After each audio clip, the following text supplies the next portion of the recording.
আপনারা এতক্ষণ পর্যন্ত যেভাবে আপনারা নিয়ম মেনে ভোট প্রদান করেছেন, আপনারা হচ্ছেন সবাইকে ভোটদান আগ্রহী করে তোলেন এবং ভোট কেন্দ্রগুলোতে নিয়ে আসেন।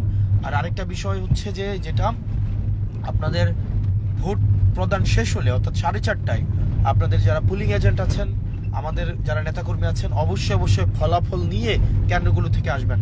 আপনারা কেন্দ্রগুলো ছাড়বেন না, ফলাফল নিয়ে কেন্দ্রগুলো থেকে আপনারা বের হবেন। ফলাফল ছাড়া কেন্দ্র থেকে আপনারা বের হবেন না, এই বিষয়টা আপনারা একটু নিশ্চিত করবেন। সবাই এই বিষয়টা একটু নিশ্চিত করবেন। এভরিওয়ান, আপনারা যারা আমাদের 116টা কেন্দ্র আছে, 116টা কেন্দ্রের 116টা পুলিং এজেন্টকে আমি আহ্বান জানাবো, আপনারা প্রিজাইডিং অফিসারের কাছে ফর্ম 16 নামে একটা ফর্ম আছে, ওই ফর্ম 16-এর সিগনেচার সহ, রেজাল্ট সহ আপনারা বের হবেন।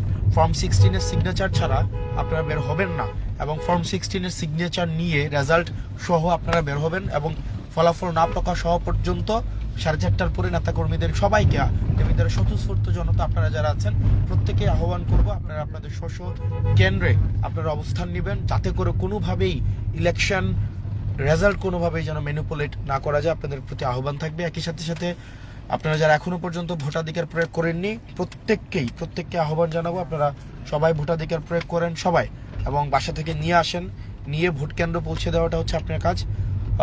আপনারা সবাই অপেক্ষা করেন, 4:30টা পর্যন্ত আমাদের ভোট কার্যক্রম অব্যাহত থাকবে। 4:30টার পর ভোট গণনা শুরু হবে। আপনারা ফলাফল না পাওয়া পর্যন্ত প্রত্যেকেই ভোট কেন্দ্রগুলোতে থাকবেন। ধন্যবাদ আপনাদেরকে। সালামু আলাইকুম।